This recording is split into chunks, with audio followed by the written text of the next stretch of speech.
আসসালামু আলাইকুম। স্বাগত জানাচ্ছি বাংলা নিউজ রাউন্ড আপে। আপনাদের সঙ্গে আছি আমি শেখ আশফাকুস সালেহীন। সাভারের সালেহপুরে ফাটল ধরা ৭০ বছরের পুরনো সেতু মেরামতে ৩ সপ্তাহ সময় লাগবে।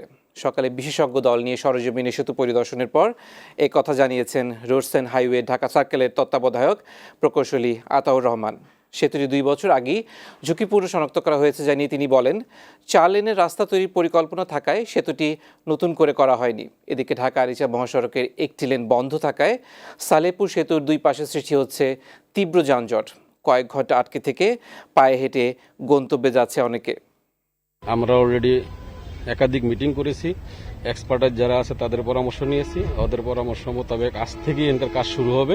মালামাল অ্যাডহেসিভ যেগুলি আমাদের যদি অ্যাভেলেবিলিটি থাকে দেশে এই মুহূর্তে, তাহলে আমরা ৩ সপ্তাহের মধ্যে আশা করি শেষ করতে পারবো। আমরা এটাকে সর্বোচ্চ অগ্রাধিকার দিয়ে কত দ্রুত সময় এটা ছাড়া যায় সেই ব্যবস্থা আমরা নিব। এবার করোনা প্রসঙ্গ। দেশে প্রাণঘাতী করোনা ভাইরাসে কমেছে মৃত্যু ও সংক্রমণ। গেল ২৪ ঘন্টায় মারা গেছে ১৩ জন, ভাইরাস শনাক্ত হয়েছে ৭৬২ জনের শরীরে। একই সময় সুস্থ হয়েছে ৭১৮ জন রোগী। বিকালে স্বাস্থ্য অধিদপ্তরের সংবাদ বিজ্ঞপ্তিতে এ তথ্য জানানো হয়েছে। এতে বলা হয়, দেশে মারণ ভাইরাসে মোট মারা গেছে ৭,৮৬২ জন। মোট শনাক্ত রোগীর সংখ্যা ৫,২৬,৪৮৫ আর ভাইরাস থেকে সুস্থ হয়েছে ৪,৭১,১২৩ জন রোগী।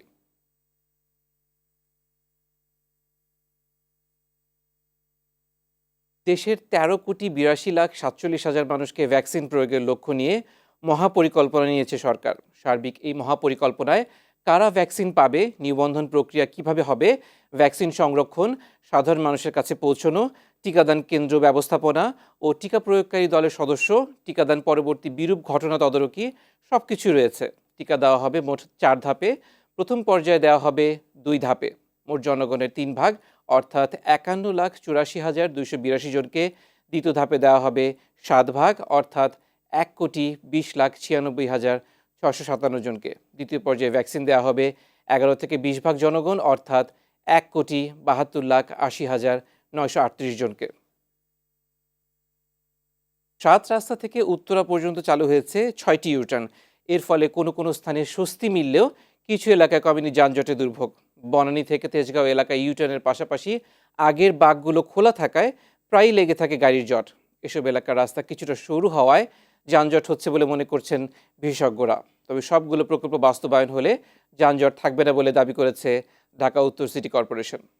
10টা ইউটার্ন শেষ হলে এই করিডোরের ট্রাফিক ব্যবস্থাপনার একটা পরিবর্তন আনতে হবে। বর্তমানে আমরা যেগুলো নির্মাণ কাজ শেষ করেছি সেগুলা খুলে আছে, পাশাপাশি আগের যে রাইট টার্নিংগুলো আছে সেগুলোও চলমান আছে। ফলে এখানে একটা ক্যাওটিক সিচুয়েশন তৈরি হয়েছে। যখন আমরা এই কাজটুকু সম্পন্ন করব তখন এটা লক্ষণীয় অগ্রগতি হবে। ইউটার্নগুলো তখনই আপনার কার্যকর হয় যখন আপনার রাস্তায় যানবাহনের সংখ্যা কম থাকে। কিন্তু ঢাকা শহরে আপনার যানবাহনের পরিমাণ যেহেতু ওভার স্যাচুরেটেড অবস্থায় রয়েছে, সেই ক্ষেত্রে এই অ্যাডগ্রেড ইউ টার্নগুলো খুব বেশি কার্যকর ভূমিকা রাখবে না। কাল সারা দেশে দ্বিতীয় ধাপে 7টি পৌরসভায় নির্বাচন হবে। ইতোমধ্যে প্রস্তুতি শেষ করেছে নির্বাচন কমিশন। সকাল 8টায় শুরু হয়ে ভোট চলবে বিকাল 4টা পর্যন্ত। 7টি পৌরসভার মধ্যে 28টিতে ইভিএম ও 32টিতে ব্যালটের মাধ্যমে ভোট নেওয়া হবে। বৃহস্পতিবার মধ্যরাত থেকে বন্ধ রয়েছে সব ধরনের প্রচারণা। এদিকে ঝিনাইদহের শৈলকুপা পৌরসভায় প্রতিপক্ষের হামলায় লিয়াকত আলী বল্টু নিহতের ঘটনায় মামলা হয়েছে। অন্যদিকে বরগুনায় আওয়ামী লীগ প্রার্থী অ্যাডভোকেট কামরুল আহসান মহারাজের কর্মীদের মারধরের অভিযোগে বিদ্রোহী মেয়র প্রার্থী শাহাদাত হোসেনের জামাতা সহ 17 জনকে আসামি করে মামলা হয়েছে। সুষ্ঠু ও শান্তিপূর্ণ ভোটের জন্য মাঠে নেমেছে আইনশৃঙ্খলা বাহিনী এবং প্রশাসন। এদিকে দ্বিতীয় ধাপের পৌরসভা নির্বাচন অবাধ ও শান্তিপূর্ণভাবে সম্পন্ন করতে সরকার কোনো হস্তক্ষেপ করবে না বলে জানিয়েছেন আওয়ামী লীগের সাধারণ সম্পাদক ওবায়দুল কাদের। তিনি বলেন, অতীতের ধারাবাহিকতায় নির্বাচন কমিশনকে সর্বাত্মক সহযোগিতা দেবে সরকার। সকালে সরকারি বাসভবনে নিয়ে নিয়মিত ব্রিফিংয়ে এসব কথা জানান সড়ক পরিবহন ও সেতুমন্ত্রী। ভোটারদের শান্তিপূর্ণ ভোটাধিকার প্রয়োগের লক্ষ্যে নির্বাচন কমিশন সব প্রস্তুতি সেরে রেখেছে বলেও জানান ওবায়দুল কাদের। ভোটাররা যাতে শান্তিপূর্ণভাবে ভোটাধিকার প্রয়োগ করতে পারে সে লক্ষ্যে নির্বাচন কমিশন প্রস্তুতি গ্রহণ করেছে। নির্বাচন কমিশনকে সর্বাত্মক সহযোগিতা করা সরকারের দায়িত্ব।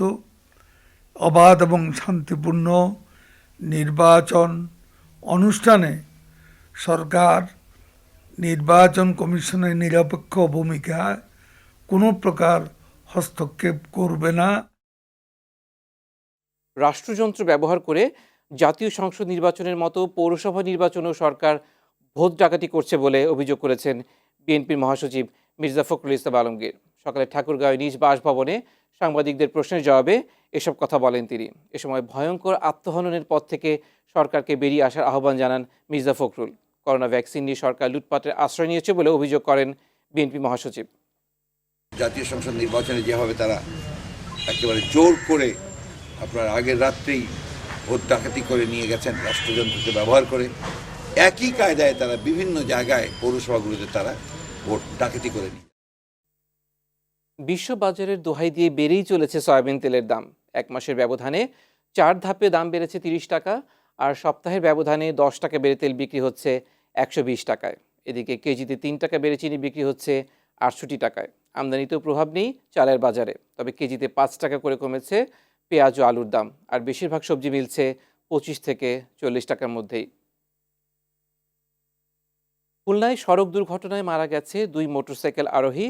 সকালে খুলনা সাতক্ষীরা মহাসড়কের 0 পয়েন্ট এলাকায় মোটরসাইকেলটিকে ধাক্কা দেয় একটি ট্রাক। এতে ঘটনাস্থলেই মারা যায় 2 আরোহী। পরে লাশ উদ্ধার করে ময়নাতদন্তের জন্য খুলনা মেডিকেল কলেজ হাসপাতাল মর্গে পাঠায় পুলিশ। মৃতদের পরিচয় এখনও জানা যায়নি। তারা খেজুরের রস নিয়ে মোটরসাইকেলে করে ফিরছিল বলে প্রাথমিকভাবে জানা গেছে।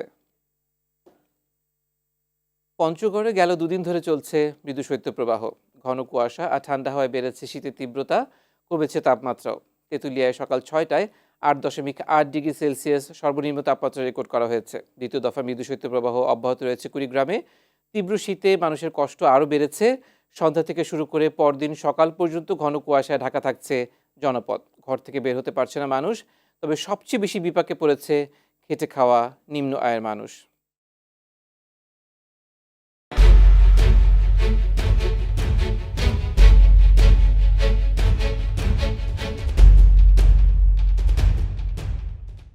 এবার আন্তর্জাতিক সংবাদ।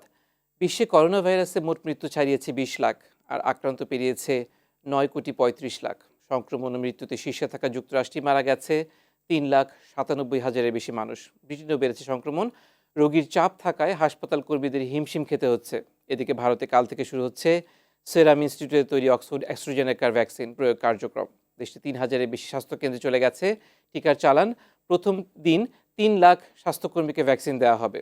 অন্যদিকে ভাইরাস থেকে সুস্থ হওয়া মানুষ অন্তত 5 মাস সংক্রমিত হওয়ার ঝুঁকি থেকে মুক্ত থাকে বলে উঠে এসেছে পাবলিক হেলথ ইংল্যান্ড পরিচালিত সাম্প্রতিক এক গবেষণায়। এতে বলা হয়, যারা কখনো আক্রান্ত হয়নি তাদের তুলনায় সেরে ওঠা মানুষের সংক্রমিত হওয়ার ঝুঁকি কমে 83%। ইন্দোনেশিয়ার সুলাওয়েসি দ্বীপে 6.2 মাত্রার শক্তিশালী ভূমিকম্পের মৃতের সংখ্যা বেড়ে দাঁড়িয়েছে 35-এ। আহত হয়েছে 700 জনের বেশি। দেশটির দুর্যোগ প্রশমন কর্তৃপক্ষ জানায়, শুক্রবার ভোরে সুলাওয়েসি দ্বীপের ম্যাজিনে শহরে ভূমিকম্পটি আঘাত হানে।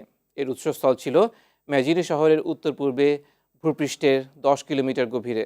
ভূমিকম্পে সবচেয়ে বেশি ক্ষতিগ্রস্ত হয়েছে মামুজু ও ম্যাজিন শহর। তবে সুনামি সতর্কতা জারি করা হয়নি। ম্যাজিনে ভেঙে পড়েছে শতাধিক বাড়িঘর। ক্ষতিগ্রস্ত ভবনের মধ্যে হাসপাতাল, হোটেল, সরকারি ভবন ও শপিং মল রয়েছে। একটি সেতু ভেঙে পড়ায় পার্শ্ববর্তী মামুজুর সঙ্গে যোগাযোগ বন্ধ রয়েছে। বেশ কিছু স্থানে বন্ধ রয়েছে বিদ্যুৎ সংযোগ। শেষ খবর পাওয়া পর্যন্ত হতাহতের উদ্ধারে কাজ চলছে। বাইডেন প্রশাসনে গুরুত্বপূর্ণ পদে দায়িত্ব পেলেন বাংলাদেশি বংশোদ্ভূত মার্কিনী জাহিন সিদ্দিক। হোয়াইট হাউসের ডেপুটি চিফ অফ স্টাফের জ্যেষ্ঠ পরামর্শক হিসেবে তাকে মনোনীত করা হয়েছে। বাইডেন ট্রানজিশন টিমের জারি করা সংবাদ বিজ্ঞপ্তিতে বলা হয়, বাংলাদেশি বংশোদ্ভূত জাহিন বড় হয়েছেন নিউ ইয়র্কে। পড়ালেখা করেছেন প্রিন্সটন বিশ্ববিদ্যালয় ও ইয়েল স্কুল অ্যান্ড কলেজে। বর্তমানে কাজ করছেন বাইডেন হ্যারিস ট্রানজিশনের ডোমেস্টিক অ্যান্ড ইকোনমিক টিমের চিফ অফ স্টাফ হিসেবে। কামালা হ্যারিসের ভাইস প্রেসিডেন্সিয়াল বিতর্কের প্রিপারেশন টিমের সদস্য ও ছিলেন জাইন।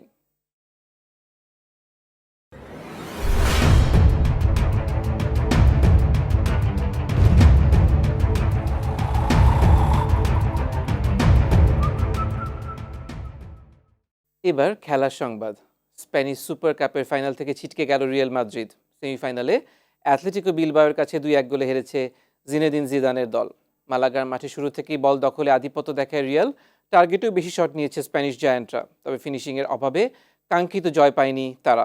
18-36 মিনিটে রাউল গার্সিয়ার গোলে এগিয়ে যায় বিলবাও। গোল পরিশোধে মরিয়া হয়ে খেলতে থাকে রিয়াল। খেলার 73 মিনিটে করিম বেনজেমা নিশানা বেঁধে একটি গোল শোধ করে দলটি, তবে বাকি সময় গোল শূন্য থাকায় ফাইনালে ওঠার আনন্দে মাতে অ্যাথলেটিকো বিলবাও। শিরোপার লড়াইয়ে তাদের প্রতিপক্ষ বার্সেলোনা।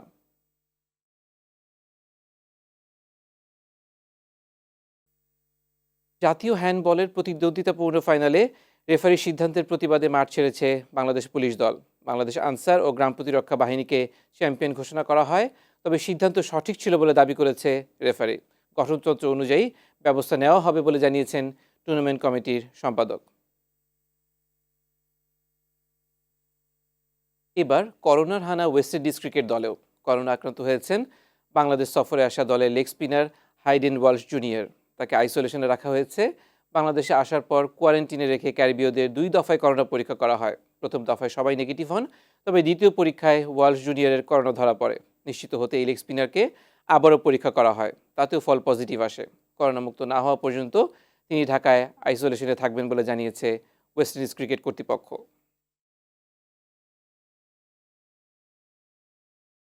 52 নিউজ রাউন্ড আপ এ পর্যন্তই। 52 নিউজের আপডেট পেতে বিশ্বের যে কোনো প্রান্ত থেকে ভিজিট করুন 52.com, facebook.com/52digital ও youtube.com/52tvdigital। ধন্যবাদ সবাইকে।